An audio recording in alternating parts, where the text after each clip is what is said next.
dark stars and lava lamp lights. Nostalgia mania, let your memories fly. Toys R Us tears in a surge so to hide. From hair gel spikes to butterfly clips, we're bringing it back. No skips, just hits. Nostalgia mania, come take the trip.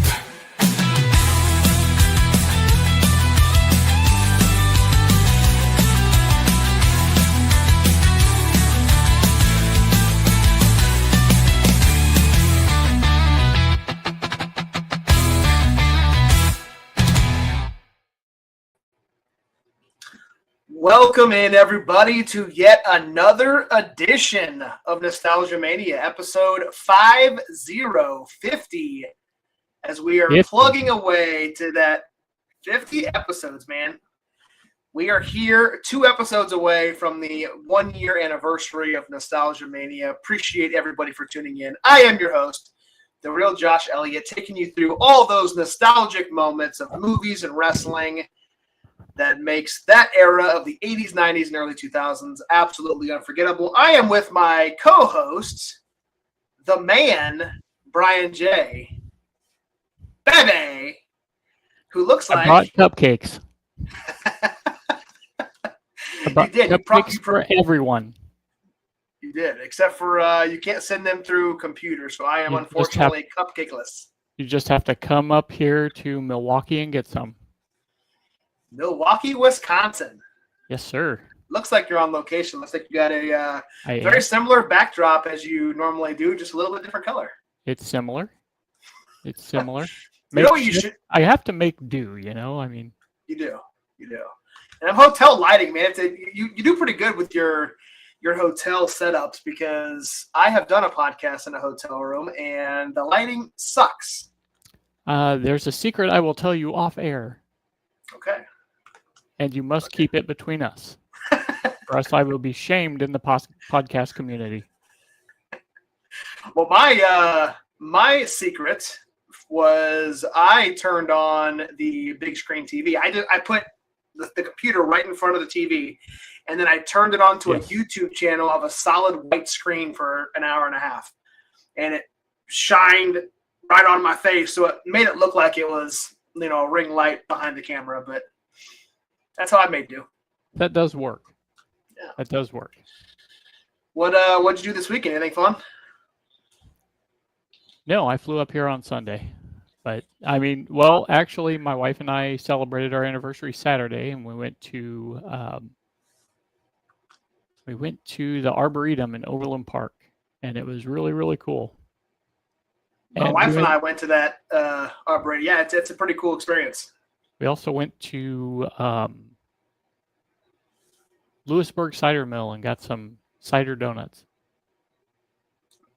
That's awesome. Happy anniversary. How many years? Thank you, sir. Almost as long as you've been alive. 28. Well, add about 10 years to that. And, I was 10 when you got married, so appreciate everybody for tuning in. The I-70, yes, we are live on the I-70 hot tag, as we are each and every wrestling episode. Appreciate Chase for joining. Hint, hint, nudge, nudge, Chase. Yeah. I hear the I-70 hot tag might be coming back with a special interview with a local independent wrestler that we've seen here in Kansas City recently. It's not. Have you been in the ring, Brian J? I've only reffed. You have reffed. Yes. Yeah. I have reffed, among other things, but yeah, that's it. That you get. I have not I've ring announce, manager, and ring announce manager. I've never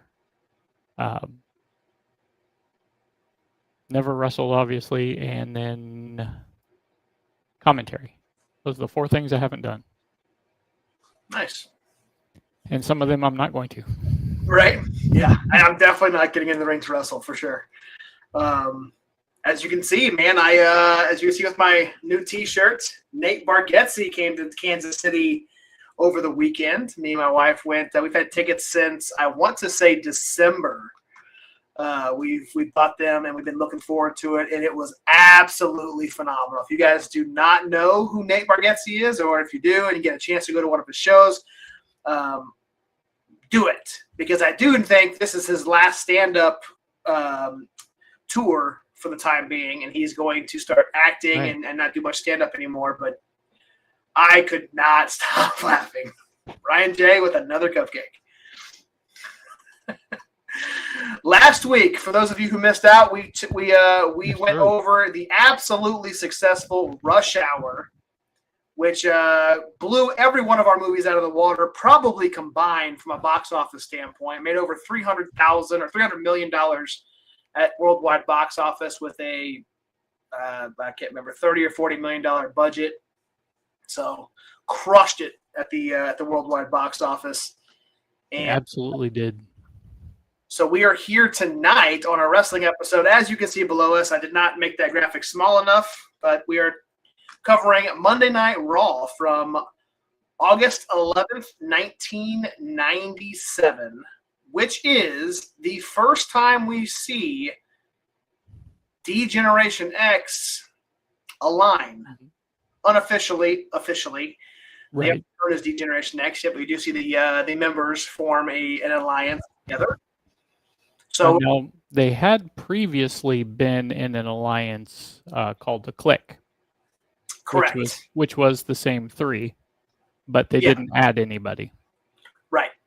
Right. This was just before everything went down in Montreal. Mm-hmm. This was before, it was leading up to that. It was real close because we're in August.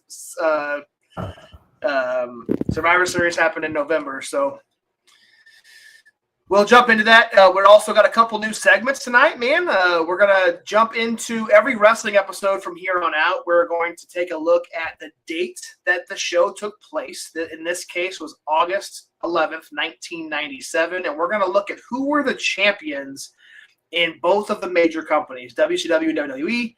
We're going to go world champion, and we're going to put them in matches, and then we'll put graphics up on the screen, and we're going to see how that card would look if we saw all these matches take place at this event at this time. So we're going to look at the WWF champion versus the WCW champion, United States versus Intercontinental, television versus European, and then the tag team champions from both companies.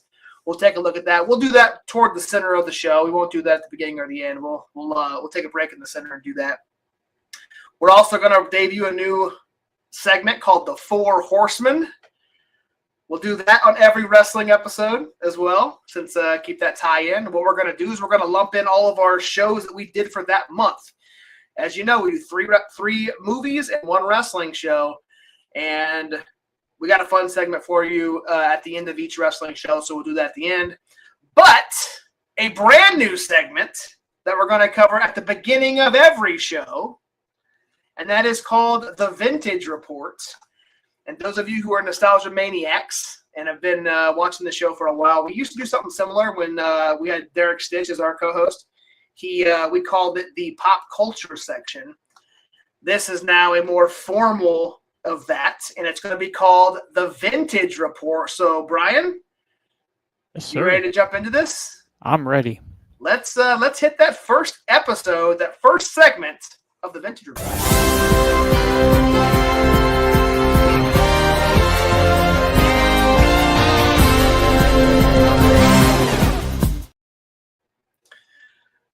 There we go. From August 1997, the month and the date and the year that the wrestling show came out.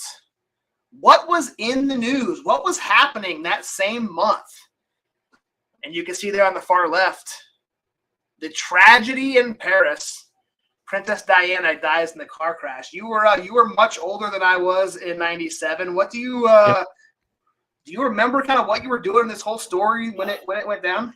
My wife and I had just moved into our apartment the month before, so we were still like getting situated. And then our wedding was the next month, so we were kind of getting wedding stuff going on. But like this was all over the news, and it was so sad because she was such a good person, a good humanitarian. It was like flooded the news for weeks, and it was just sad. Yeah, I remember this vaguely. You know, I was 10 in '97, so Sure. but I still remember kind of sitting there in Grandview in my house, and kind of this was the kind of the main story going on for quite a while. Oh, yeah. The autumn. So that was kind of, this just happened, I believe. I didn't write the date down. I think it happened the last day of July, and then all throughout August, this was this filled newspapers, news stations, all that good stuff, and yeah, Yep. definitely a tragedy. It was everywhere. Yeah. But then on the right-hand side there, we're going to roll down a couple other things that were happening in August 1997. 007 GoldenEye was released for Nintendo 64. For those of you who remember, we covered GoldenEye very, very early on Nostalgia Mania. Go check that out on our YouTube or our podcast platforms. I believe that was within the first 10 episodes. We covered that one. So GoldenEye was big back then. Like it was one of those games where it kind of started the whole like you go to a lot of LAN parties, and if someone doesn't know what a LAN party is, it's basically where people take TVs and game systems and they hook them all up together and they play against each other, and which then kind of moved to online instead of having LAN parties. And this is kind of what kicked off that style of game to play online, like online first-person shooters and all that stuff. So it was very, very cool. I have fond memories of this game. yeah, it was. It kind of kicked off the first-person shooter games. You know, it was my first really introduction to first-person shooters. I was a Super Nintendo fanatic, as I've said many times in the show, and I never actually owned an N64 until much later. So I went from Super Nintendo to PlayStation, so I didn't own this game when it came out. So I had to go to other people's houses to play it. But I have very fond memories, like you said, of playing it. And like I said, I can't believe both of those happened in August of '97. And then not only that, you've got the birth of Netflix. Was August of 1997. A very different than what you know now, Netflix. It was much different logo, much different concept.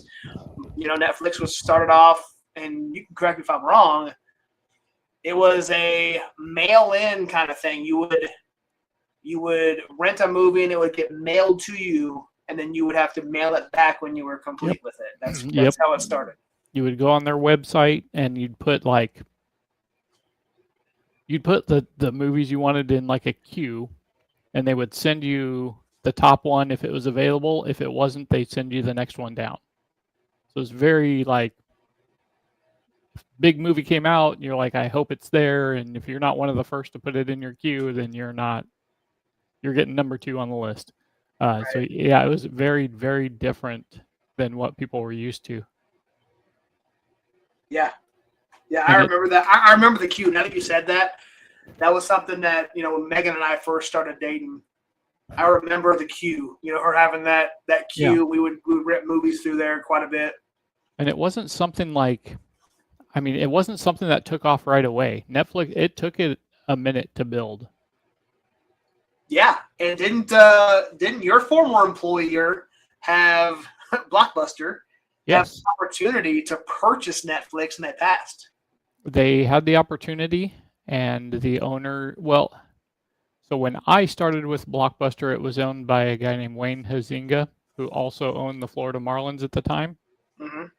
And then he ended up selling it, and I don't remember who bought it, but yeah, they had a chance to buy it for like pennies, like really, really dirt cheap, and they did not. Which, who knows if they would have bought it, if that would have kept the stores open or would have made a difference at all. I don't think it would have, but yeah, they would have had to. We had a Blockbuster episode too, and they struggled with keeping up with the trends that were happening. They didn't adapt very well to the market. Yeah, and that's kind of what inevitably happened. Their downfall was cause of that. Right, and when I first started, Wayne was really cool with things, and he actually did keep up with a lot of it until he sold it a couple of years after I got there to this corporation, and the corporation, like the board members, were just not very smart at all with what they were doing. Yeah. So you got more? Sorry, go ahead. Oh, I was just going to say, Blockbuster did actually try to do a Netflix type deal where you would go online and they would ship movies to you. And then part of their deal was, if once you send the movie back to Netflix, like when Netflix did it, you had to wait for the movie to get there, wait for them to process it, wait for them to send you the next one on your list. With Blockbuster, it was actually a genius idea. They shipped you the movie from wherever the fulfillment center was. When you were done with the movie, you brought it back into the store and you exchanged it for a movie rental. And then once we would take them down every day and put them in the mailbox in the morning to ship them back. So you didn't have to wait for movies, which was a genius plan at the time. Yeah, interesting. I didn't know that. Yes, sir. Did not know that. That's awesome. So, last but not least, also August 1997, one of Brian's favorite bands, the Backstreet Boys, released Backstreet's Back. All right. So, all right. All of these happened August of 1997. Pretty crazy how fast time flies, man. I don't feel like it's been that long since the Princess Diana story, but here we are. Crazy. Here we are, man. So that's a new segment, the Vintage Report. We're going to do that each and every week. We'll just pull up what was in the news and what was released, stuff like that throughout whatever time period that we're talking about, whatever movie was released, we'll do that as well. We'll also do the retro recast like we do each and every week. We're not going to do it this week, but we are going to do a new segment where we're going to put the champions against each other. I already said that. So that's going to happen toward the middle of the show. So keep tuning in for that. With that being said, let's dive in to Monday Night Raw from 1997, August 11th, 1997, from Biloxi, Mississippi, where we get a three-man commentator crew. We do. And I had that on my notes, but I don't know if I got it. We got Jim Ross, Jerry Lawler, and Vince McMahon Yes, your favorite. was on the call still here in 1997. So, yeah. So I mean, basically the show overall, man. Like, we're not gonna go. We'll go through all the matches. We probably won't go as in depth as we normally do on most of these wrestling shows, but because this show was not very good. No, and there's a reason why they formed DX. Yeah. They needed to inject some lifeblood into this thing because on the other side, WCW was killing it. After Hogan turned and the NWO formed, they were killing it. Yeah. So. Yeah, they were on fire in WCW. This was leading up to the Starrcade match between Hogan and Sting. And they were live each and every week. I don't think were Raws live yet here in August of 1997? No. So they were still getting Not their finishes spoiled on Nitro. Yep, they were getting them spoiled by none other than Mr. 83 Weeks. So 83 Weeks, Eric Bischoff. Yeah. So the show kind of kicks off with a package kind of showing what's been going on in WWF at the time.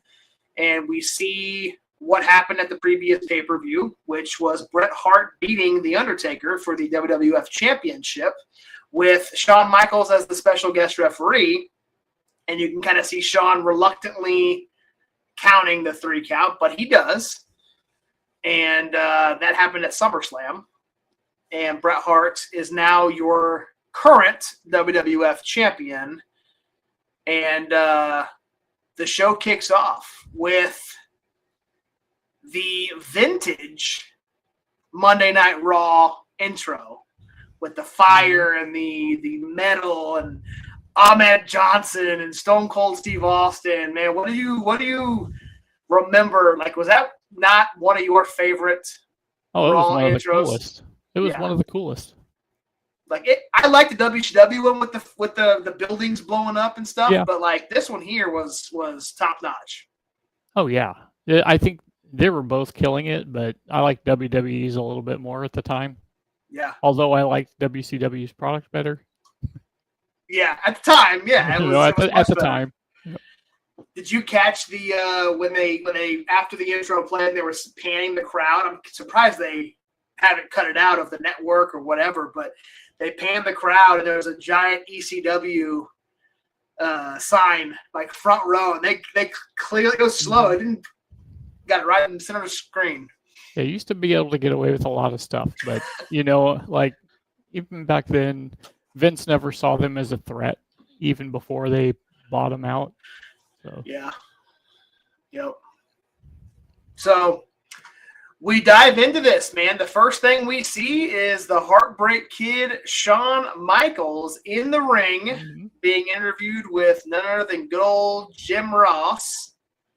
And Shawn just basically says, they give the classic NWO, which is kind of cool because, they were in the Clique with Scott Hall and Kevin Nash.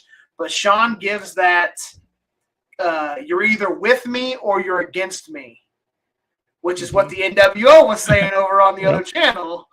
There's a lot of that into this, Yep. So he ends up calling Vince a Nimrod through this interview because Vince thinks he handed Bret Hart the the championship and somehow is aligned with him.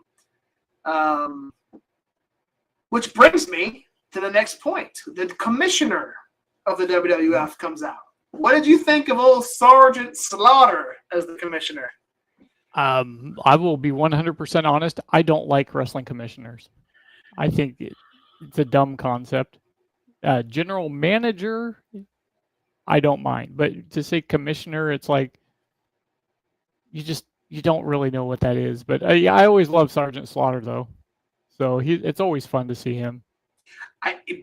This was the first part of the show where you clearly saw the difference in the attitude of what Shawn Michaels was bringing versus the old school in what Sergeant Slaughter. Like, they did not like stylistic mesh at all in that ring, and you could see it. Yeah. Sergeant Slaughter's trying to lay down the law, and Shawn's acting like he's spitting on him, and putting the windshield wipers up and doing everything to make him look bad. And some of the funniest shit, though. It was great. It was classic Shawn Michaels. So really kind of showed, the beginning of his arrogance, where we see into D-Generation X. So, but he kind of, the main concept or the main reason of this promo was he says that he has an insurance policy for his match tonight against Mankind. So that was the reason behind the interview. Yeah. You ready to jump into this first match? Explaining this? Not really. I'm just kidding. So one interesting thing. There were 6 matches on the main card plus the dark match, which back then the dark match was always after the event. Just to kind of, I think this is my thoughts on it. I'm not really sure the exact reasoning. Let's say you go to a wrestling show, heel could win in the main event. You don't like the heel. You'll go away with a bad taste in your mouth. The dark matches, generally the good guys won, at least the ones that I saw. So there was a dark match after this, but with 6 matches in this Raw, there was a total. You want to guess at how many minutes of actual wrestling was in this? And it at the time was a 2-hour show. I mean, I noted only 6 matches, but I don't know. I couldn't even guess. I'm going to assume of actual wrestling match, the main event was probably the longest. So we're gonna go with, I don't know, 30 minutes. 35 total minutes of wrestling. With 6 matches, 2 matches were the main event was 11 minutes, and the Ken Shamrock and Patriot versus the Hart Foundation was 11 minutes and 17 seconds. Every other match was under 4 minutes. That's wild. So, anyway, that being said, I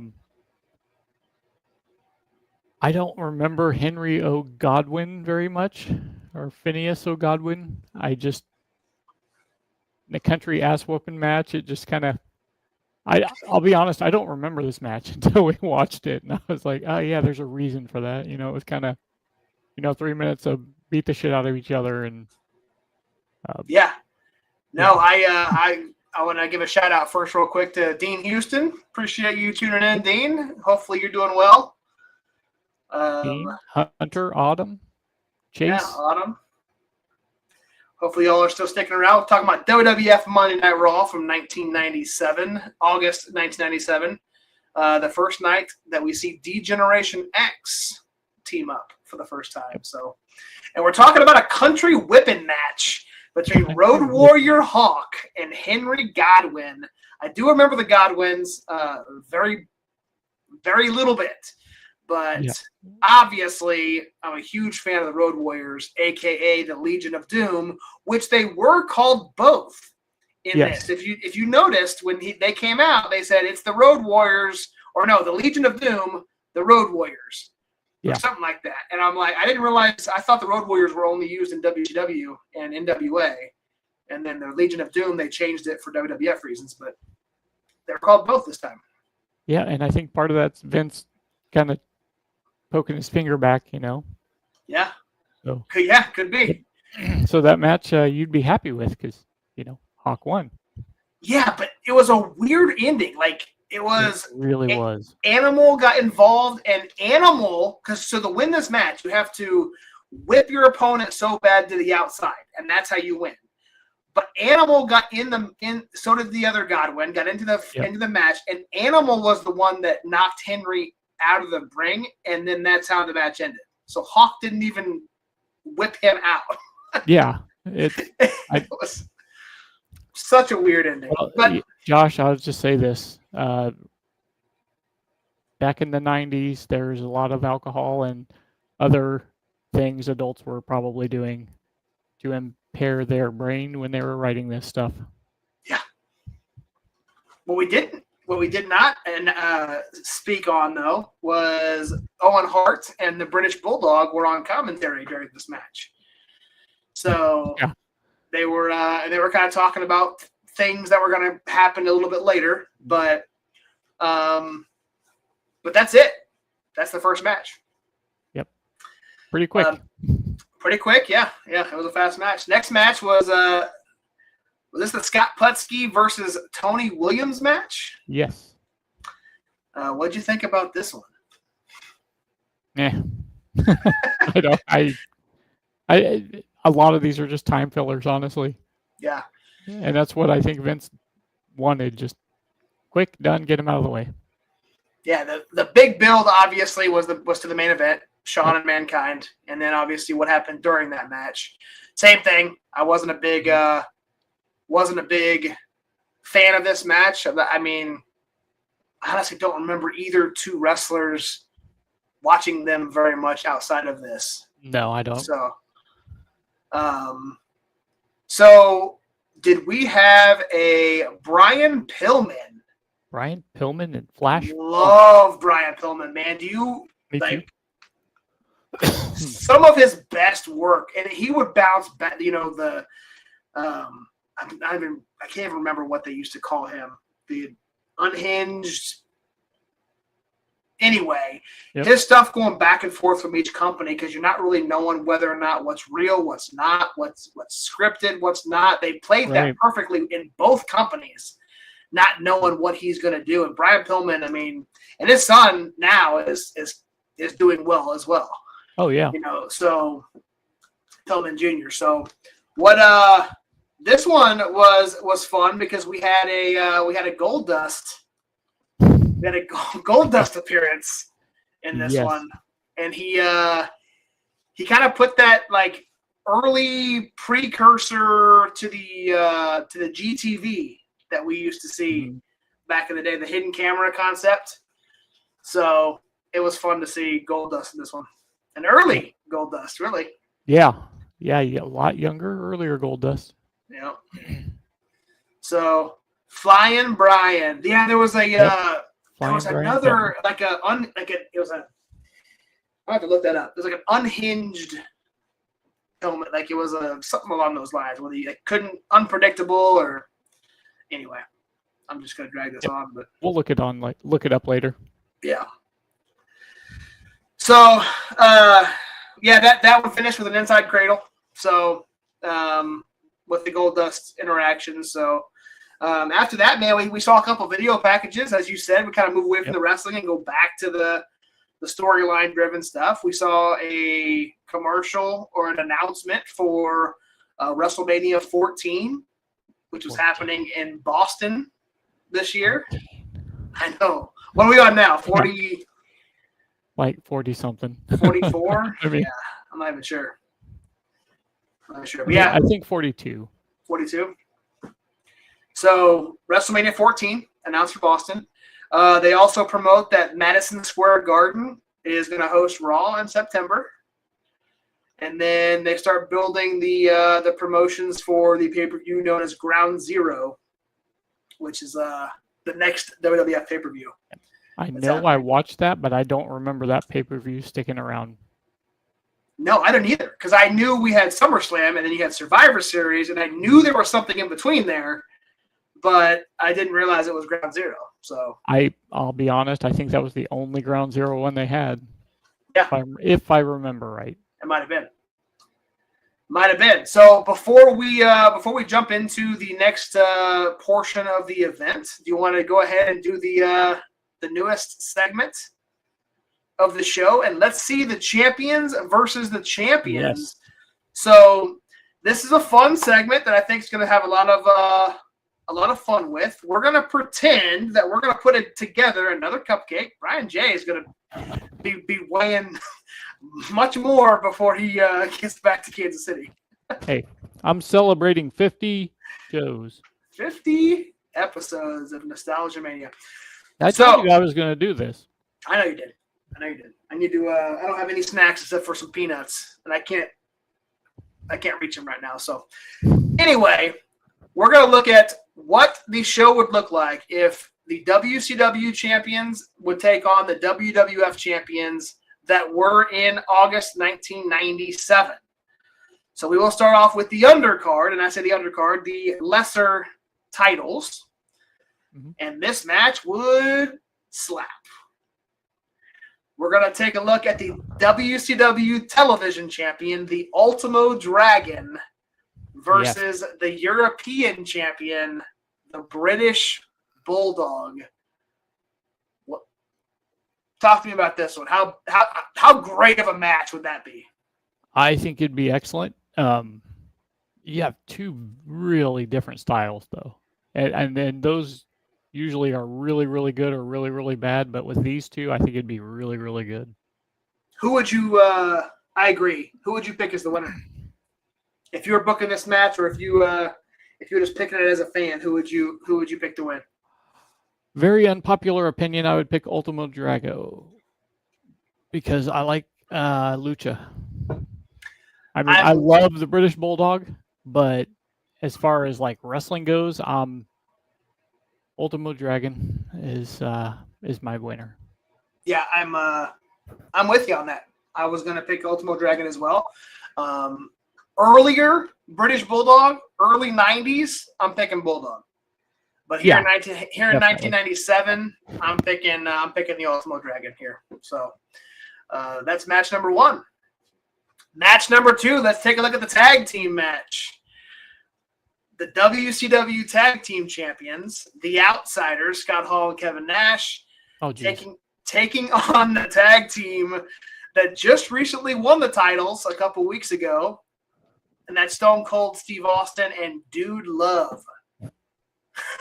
What a match this would be. Dude Love cracks me up every time I see Dude Love. Yeah, I think this would be another.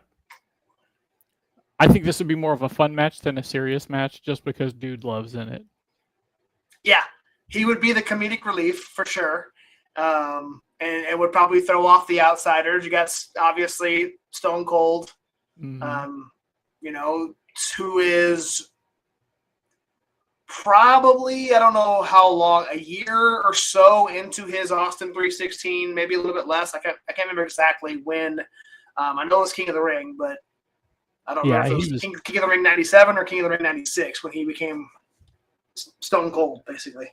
Yeah, he kind of shot up after the Austin 316 thing, and then he just stayed up there, Oh, yeah. One of the best of all time, for sure. Who are you picking, Josh?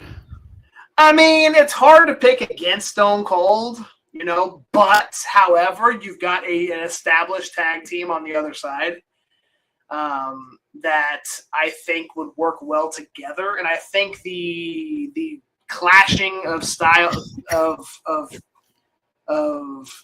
personalities, I guess, would cause too much of a distraction. And I'm going to go with the Outsiders. Yep, I agree with everything you said.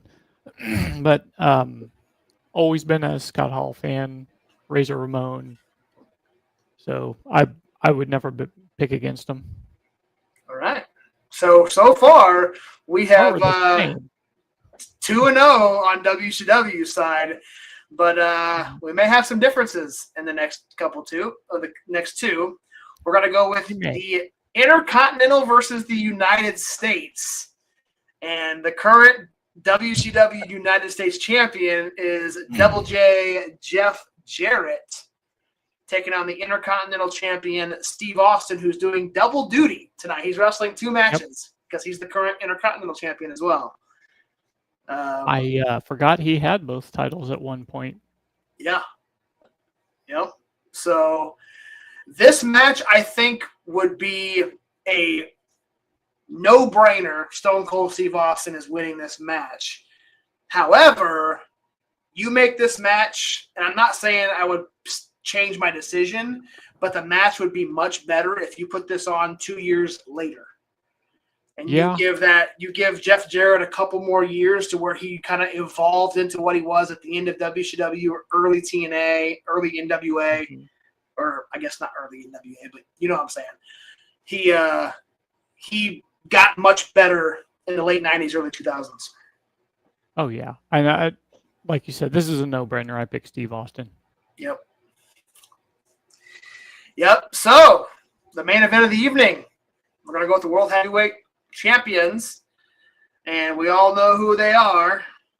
The WCW champion is Hollywood Hogan, taking on the WWF champion Bret Hart. And before we talk about this, both of these men just recently won those titles. Bret Hart, we just talked about. He won it at SummerSlam against The Undertaker a couple weeks before this. And if you remember, Hogan had a long title run, and literally 7 days prior to this, Hogan lost the title to Lex Luger on Monday Nitro. And 6 days after that, at Road Wild, won it back. And Monday Night Raw was 2 days after Road Wild. So Hogan is only on his second day of his title run here. And Bret Hart's only on this is a week on his title run. So both new champions here at this point, quote unquote. Who you picking? Hollywood Hogan or Bret Hart? Had to ask, didn't you? Not a fan of either one. So I would say double count out. Double count out. If I had to pick, I would have to go with Bret Hart. Even though it's hard because there'd be outside interference, I'm sure, on Hogan's side, I think the Hart Foundation would back up Bret. And I was never really a fan of either one of these guys wrestling. So I am going to pick the same. There's no differences, unfortunately, of any of our picks. But I loved Bret Hart though. I was a huge fan of his in ring. Love his technical wrestling, and now his character mic work. Yes, that needed work and stuff like that. But I was always I was a Bret Hart guy. I wanted those pink sunglasses. I wanted, big Bret Hart. Now, yes, now he's just a grumpy old man that holds grudges and can't ever move on and live a life. He has to always bitch and moan pretty much. But yeah. But I would also pick same thing. NWO be evolved, so would the Hart Foundation. So I'm going Bret Hart. I mean, as you know, I like a lot of the mainstream wrestlers, but like for the most part, I liked guys like Dean Malenko, the workhorses, that came in, did their job, did it really well, and were really badass at it, but don't get the credit, Yep. So like, I've always liked people like that. Yep. No, agreed. I could not agree more. Dean Malenko. And like, I don't hate Bret Hart. He just wasn't one of my favorite wrestlers. So, I mean, I'm not knocking on the guy because he was really, really good in the ring. I mean, hell, I didn't say anything about Hogan. Hogan was was the sole reason, 100% only reason that I flipped the channel from WWF to WCW. Had he not made that jump, I probably never would have watched Sting or, Ric Flair I would have, but not that. I wouldn't have done it live, right? So, All right. So, fun little section there to kind of break up our wrestling episodes. I think we'll continue doing that every month. So, what do we got on the docket here? What's next? We talked about the. Next is the tag team of Ken Shamrock and the Patriot going against the Hart Foundation of Owen Hart and the British Bulldog. Yes. Well, before that, well, I don't have much to say about it, but the Dude Love had an interview just before that match. Kind of comedy segment. Obviously, Yep. he's Dude Love. He's not Mankind. He's hyping up the Mankind match, right? So, kind of a funny skit. But yeah, so the Patriot had it was a mystery partner, right? It wasn't Shamrock. They didn't know it was Shamrock, and then against Owen and Bulldog. What'd you think of this one? Always like watching the Hart Foundation. Owen and the British Bulldog. Owen especially. I think he was very, at the time, not now. Looking back now, everybody, Owen was awesome because they get in and they watch his matches and they're like, oh, he's so awesome. Back then, I liked him because I saw, he was a workhorse and he didn't get the appreciation he deserved. So I liked the match. I've always liked watching him, and they always put on a good match. I agree, man. And I just recently I might have ran across this doing history for this show, but when Brett and Owen had that feud, that iconic. I mean, it was brother versus brother. Did you know that Brett's older brother? I can't remember what his name was. He's got a couple of brothers, right? It was his older brother pitched the idea of him versus Brett, and Vince loved it and wanted to go with it. And it was Bret Hart who agreed to do it. But last minute, or somewhere toward before they started building it, Bret's idea was, instead of doing his older brother, he wanted to give that spot to Owen. And then that kind of skyrocketed Owen to what he was, which kind of screwed his older brother. You don't really hear about Bret Hart's brother besides Owen. Exactly. Right? So, but yeah, Bret was kind of lurking throughout that. They had now, did I miss? I have a note here of Rocky Maivia. I don't think I saw this on my watch through them. I might have went to the restroom or something. But my notes say on this show, Rocky Maivia returns and joins the Nation of Domination. Yes, he did do that. And hits his first rock bottom. Mm-hmm. So, pretty crazy. So a couple of crazy things happened in this show. Yeah. Yeah. But all storyline driven. Like the matches themselves, besides that tag match, so far it's been kind of a shit.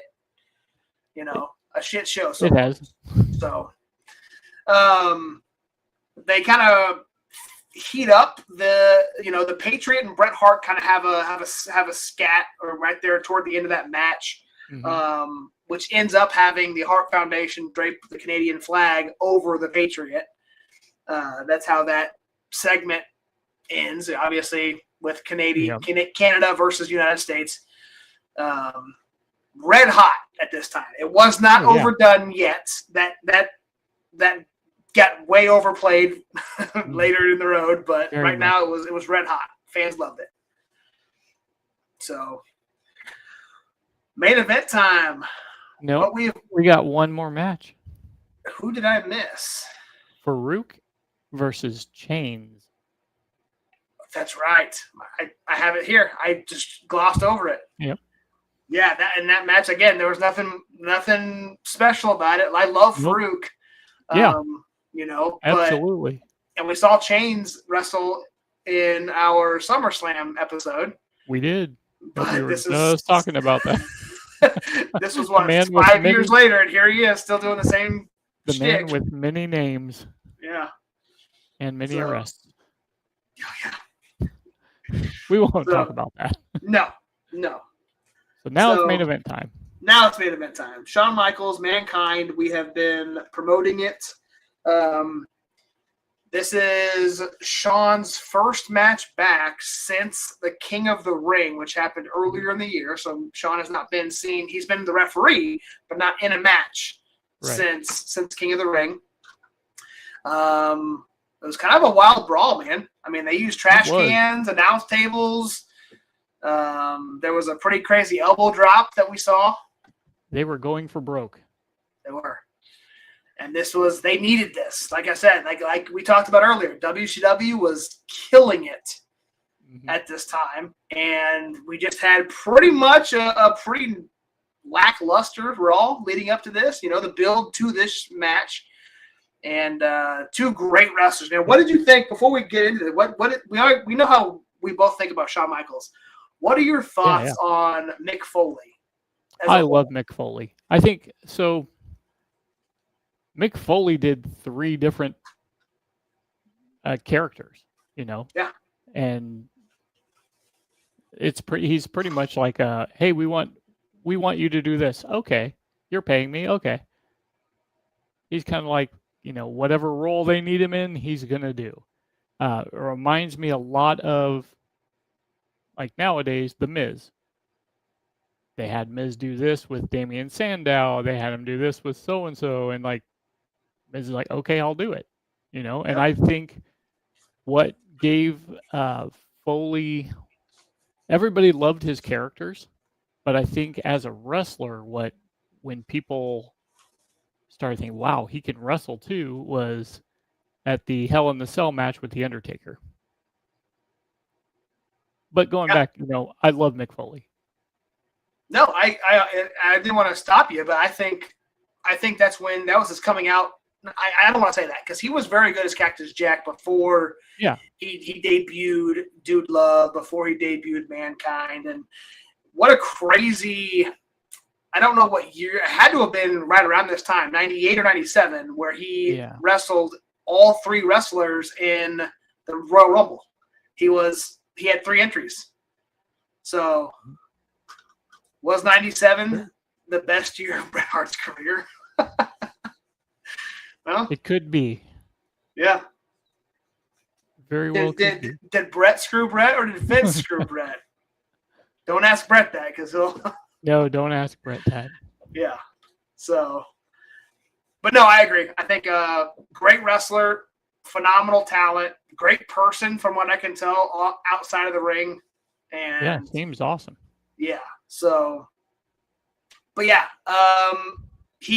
Mankind applies the mandible claw and was kind of cut off by interference. And we get that DX formation moment, man, where we see, who do we see? Hunter and Chyna walk into the ring and kind of stand on the outside for a little bit, and then they don't really get involved for the beginning of it. And then later in the match, Rick Rude debuted as the insurance policy. He was the insurance policy. Haven't seen Rick Rude for a while, right? He's got that Lloyd's of London deal where and he makes an impact. Shawn Hunter and Chyna kind of get up on the apron to distract Mankind. Sweet chin music. Sometime before that, Shawn rips Mankind's mask off and was using it to, like, on his hand as a puppet, at some point. Yeah. So 1, 2, 3, Shawn Michaels wins, and Shawn Michaels, Triple H, Chyna, and Rick Rude stand tall. Where a moment where DX was technically born. Technically, yes, it was. I think it was like a month or 2 later when it actually, the name came in and all that. But yeah, this is where they got the band back together. And they needed it because this might have been this year, 97. Was WCW killed it, through 97, through a little bit of 98. Starrcade 97 is a whole story about what happened there. But 98 is when WWF started beating them again. Yeah. And the 83 weeks started going on. And then this moment right here was the starting fluid of what WWF became. So, What'd you think of overall? What'd you think of Raw So 1997? now, looking back at it, I'd say it was an okay show, and the reason it gets that is because of the end. Um, Back then, though, when you watched wrestling, Josh, like I watched religiously both shows every week. Me and all of my buddies, I get my buddy's basement and watch them. Watch every pay per view, and paying the $50 per pay per view twice a month. Um, and back then, you thought, "Oh, this show was awesome." But if you look back at it now, all these shows were just okay for certain moments. There was a lot of crap, like 3-minute matches, both companies. I mean, it was fun, but looking back now, you're like, eh. But I thought the show was okay. You could not overall. have said it any better. Like both shows, even though we said Mhm. they're killing it, WCW's killing it. You go back Yeah. and watch this show what they just had on this same night. It's probably the same type of thing where all they're focusing on the NWO, what's going to happen Yep. at the end of the show, and everything in between, with the exception of like some cruiserweight matches that was probably not good or not very good because their storytelling with minor stories were not that great. Yeah. But And, their like, main story was hot. it is what it is, Yep. I mean, nowadays you look at these wrestling shows and you're like, yeah, this is okay, but actually it's really good. Yeah. Yeah. And what an episode, man! This was Yeah. a fun one. This was probably it's not a bad show. I'm gonna say it was No. about average. It was all right. It was middle of the range as far as like if I had to give it like a scale of like 1 to 10, I'll probably give it like a 4 or 5.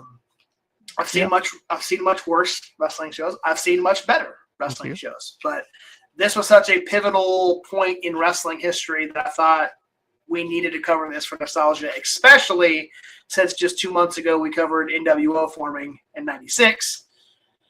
1 year later, DX. This was their answer to the NWO, and that was DX. Yep. So, do you think? Let's just look at it. The NWO for the first 3 years. We'll call it first 2 years officially. So from that, because we're going to go to the best versus the best from '96 to '98, and then you compare it to DX's first 2 years from '97 to '99. Who had the better faction during those times? Am I looking at it from nowadays lens? Look at it from nowadays lens. Yeah, that's where we're at. So Looking at it nowadays, I would say DX. solely based on what's your reasoning?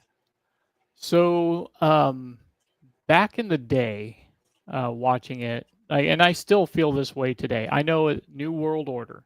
I know what they were about. They were there to take over. But it started out Hall, Nash, and Hogan. Then they bring in this guy. Then they bring in this guy. Then they bring in this guy, and then they bring in Bischoff, and then they just keep bringing people in. And I know it was ultimately going to lead up to their own show, but like looking back, you're like, how many people can be in this faction? Then they broke the faction into two. It jumped the shark when Sting joined. Like this guy was forever against them. And they just keep bringing all these people in. I think DX stayed true to what they were. They badass Billy Gunn and Road Dogg, X-Pac, Chyna, Triple H, and Shawn Michaels were the core, and they stayed the core. They didn't say, "Oh yeah, we're going to get him to join." Or so. I mean, looking back, I think DX had the better run, better. Just overall quality was better. Yep.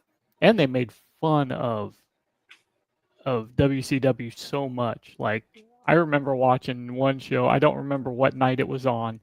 They had obviously it was taped. but they had the arena that WCW was in, and Triple H and Michaels and Chyna were all in like a military Jeep with one of the big guns on it, and they're like have this megaphone. There's a bunch of people standing outside this arena, which I'm sure were paid by WWE to be there, right? And they had like nitro on the light up screen, and so all that could be like paid for looking back now. And they were driving by yelling shit and just like totally dogging on WCW, and I was like, that's a ballsy thing to put on, because back then watching it live, you thought that's what was going on. Like you're like, oh, there's just no way this is pre-taped. Well, they actually did take a tank to a Monday Nitro. Yeah, they did the tank later. Yep. Yeah, the tank one, and I've seen interviews with Scott Hall and Kevin Nash where they were begging Bischoff to open the garage. He goes, could you imagine? He goes, the ratings that we would get. He goes, if you open that door and they show up on TNT on Monday Nitro, imagine. He goes, why? What are you doing? Open the doors. And Eric wouldn't do it, and they missed an opportunity. But and they won because that's all. Yeah, it was. Yep, and that's what I was thinking of. It wasn't a Jeep; it was a tank. For some reason I always go to Jeep. Yeah, but yeah, no, I remember the tank. I watched it. Yep.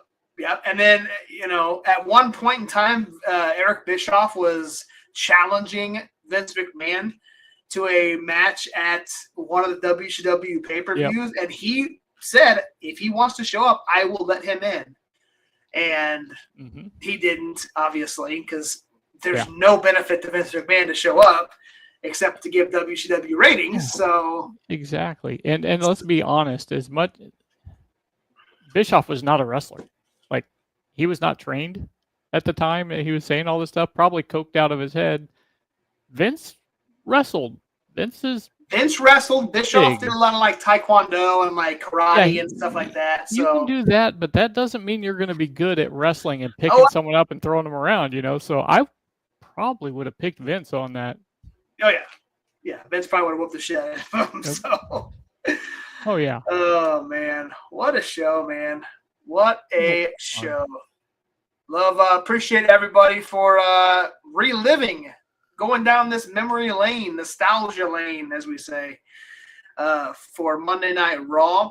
What we're gonna do now, real quick, since we're at the end of, we are over the hour mark, but it's all right. We haven't had an hour-long episode in a while. We're going to do 50th episode. We can go a little bit longer. We're going to do, instead of doing the retro recast, we're going to debut a new segment called The Four Horsemen. What we're going to do each and every month on the wrestling episode, which usually will end every month, we're going to pick, and we cannot pick the same thing. That's going to be the rule here. We're going to pick our favorite or best scene from every movie that month, and then our favorite moment, scene, segment, match from the wrestling show that night. And that's going to be our Four Horsemen for the month. And what I'll end up doing is posting them on social media and have people vote on whose Four Horsemen was the best Four Horsemen. So without further ado, I got a quick little sound package, and let's kick off this Four Horsemen.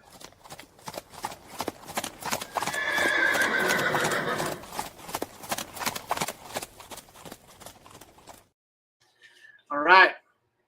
Four Horsemen time. We're going to take turns. I'll let you go first, and then I'll go first on the second one. So we covered the first episode of September. We covered the iconic Remember the Titans.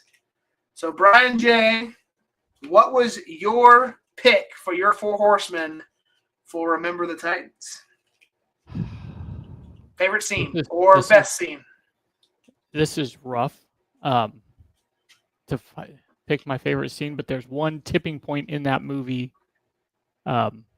when Julius is talking to the other guy when they're right after the coach said, "Hey, you're going to spend a day with someone the opposite, race." When they, I can't remember his name, but the Caucasian guy who is getting in Julius's face about, what your Gary. problem is. Yeah, Gary. Your problem is you're not focused on this and that, and he's like helping him to be a better football player, and it just kind of changed the tide of the movie, and I think that was my favorite. I love it. I love it. Yep. Great scene, man. Great scene. I will go with I talked about it on the episode. I'm going to go with the bus scene before they go to camp. Yes. And where all the players get on their own bus, the whites were in one, the blacks were in the other. And coach comes in and says, "Hang on, everybody out. Offense goes here, defense goes there. And by the way, you're going to get used to each other. And by the way, whoever you're sitting next to is who you're going to be rooming with for the entirety of camp. So get used to it." Yep. So I love that scene. That's my pick for the Four Horsemen. Let's move on to the next one. Your pick, Shaun of the Dead. Yes. And I'll go first on this one. And just the scene that stuck out to me as the funniest, in my opinion, and that's the one I'm going to pick, is when they get to the Winchester and they have to walk like a zombie to get up to the door. That's not specifically the part. The part I'm talking about is when the zombies are getting ready to surround them, and Ed? Nope. Shawn? Nope, the other one. His Ed. friend. Yep. Ed has a phone call. Yes. Answers the phone and sits down and starts having a conversation while he has 40 zombies getting ready to come meet him. Yep. Iconic. Iconic. I also am going to pick the whole movie to me is funny. I love most scenes. My favorite scene, the record scene. Zombies are coming at them. What better way to get rid of zombies? Decapitate them with a record. So they're going through the records and picking, Prince? No, we got to keep Prince. Batman soundtrack? Throw it. Just that. And my favorite scene, next week will probably be different, but that right now always cracks me up. Love it. Love it. All right. Our show last week, Rush Hour. What's your Four Horsemen pick for Rush Hour? This is a tough one because there's a lot of good scenes, but it's when they're in the restaurant and what's his name? Carter? Carter gets hit and he's like, "Which one of you punched me? Which one of you kicked me?"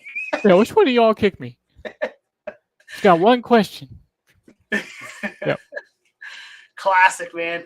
Classic. That was actually going to be my pick, but since the rules are no double picks, my second one is going to be when they were outside of the pool hall and they're scoping out the pool hall for Wantao, and he plays War and starts dancing and singing. And what is it? Everybody knows War. You don't know nothing about War.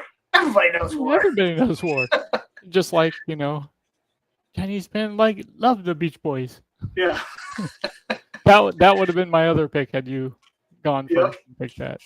So, and then we're down to the wrestling show, which was had a couple good spots. Obviously, the main event was great.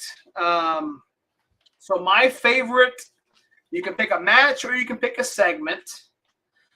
Sure. What I'm going to do is I really enjoyed, and this is going to throw you off, I'm going to pick the first segment of the night where Shawn Michaels is being interviewed with Jim Ross, where you kind of see the cockiness, the arrogance, the calling Vince a Nimrod. There was also an instance, and I'm not going to say it here because it's really not appropriate, but the crowd starts chanting a chant to Shawn Yep. Shawn snaps back like real quick-witted and didn't like let it get to him or anything, and it was obviously not good nowadays, but very funny at the time. He makes fun of Sergeant Slaughter throughout the whole thing. So really just the arrogance and the interview of that first scene of Monday Night Raw. So that's what I'm thinking. And that scene is on YouTube. I have seen it before on YouTube, and it's hilarious. Yeah. When you first mentioned this to me about doing the Four Horsemen and said what we were going to do, this spot stuck out in my head, and it's going to surprise everybody because it's something that you forgot about or went to the bathroom during. But when The Rock joined the Nation of Domination and gave the first rock bottom, I mean, the implications of just that, the rock bottom and being with the Nation, just skyrocketed him.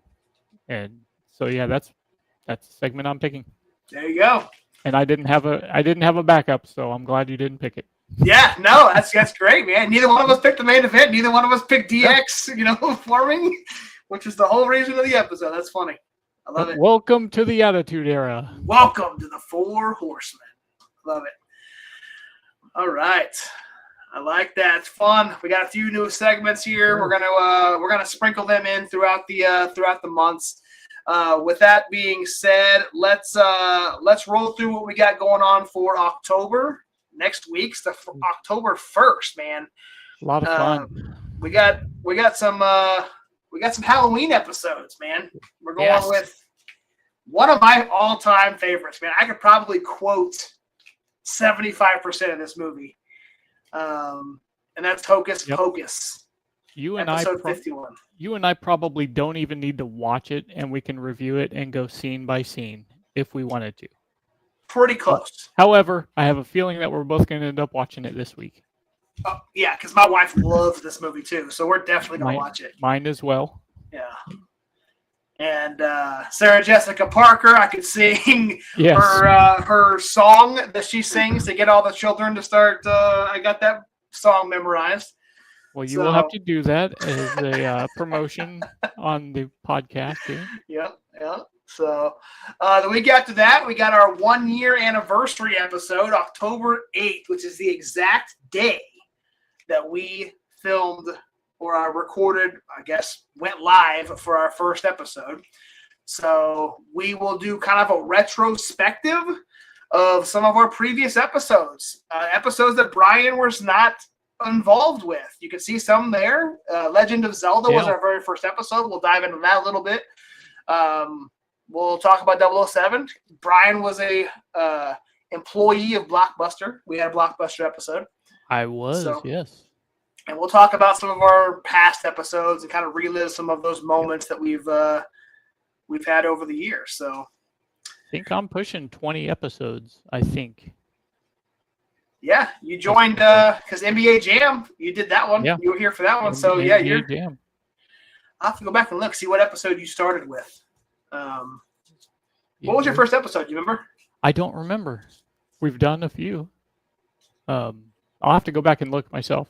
I want to say NBA Jam might have been your first one. It might have been. Yeah.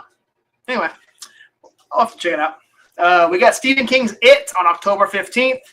Another original movie. Excellent movie. Yep. That's going to be super fun. I can't wait to watch that one. I could probably do that without rewatching it, but I'm definitely going to because I love it. It's going to be good. The original, people. The original. The original Stephen King's It. Yes. Then October 22nd, we're doing Beetlejuice. So we've got the original, not the remake, or not the number 2.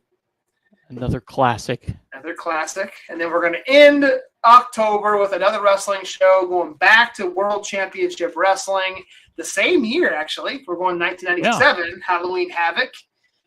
This is episode 55. We're gonna review Halloween Havoc, Age in a Cage, Roddy Piper versus Hollywood Hogan. Now, keep in mind, people, Josh did say not everything we review is going to be good. Keep that in mind when we review this show. Yeah. I'm just saying. There's lots of good on this show, but that one, The main event, We're going to see Rey Mysterio versus Eddie Guerrero.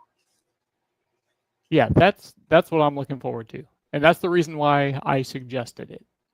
Top 3, top 5 for sure, all-time favorite match. Oh, excellent. So Eddie was so good, and you got a young Ray that just like all over the place. Yep. That man was like lightning trying to catch. Yep. So fun October, man. Fun episode. I'm glad we're closing out of September. So we've also got a Fountain City Pro show in October. Yes. And other wrestling. We got a lot of stuff going on in October. Plug it, Josh. Plug it. October 18th is where that is the date, right? I didn't screw that up. October 17th. CMS. Fountain City Pro. I don't know. Let me make sure I'm not giving the other guys the wrong date, because now I feel like it's the 24th. Anyway, it doesn't matter when it is. Buy tickets. Tickets go on sale. If you are a Patreon member, it's the 24th, October 24th. I did give you the wrong date. Fountain City Pro. I assure you, we're wrestling is the show name. It was announced a couple days ago. The tickets are on sale right now if you are a Patreon member. And the tickets will go on sale to the general public on a Friday for everybody else. So Patreon members get tickets a couple days early. So, and if you're local, both of us will be there. We will be there. Come get your autographs from Nostalgia Mania. I'm just kidding. Or just make fun of us. It doesn't matter. Yeah, make fun of us. Have fun with us. We'll have fun. Yes, sir. All right, Brian J. You got anything else before we want to close out of here? Just one more cupcake. We're done. But I just appreciate you having me on the podcast, and I'll look forward to many, many more. Absolutely, man. Absolutely. It's been fun. All right. I'm your host, the real Josh Elliott. This is Brian J. Cupcake, baby! Yes, sir. As always, let's get nostalgic.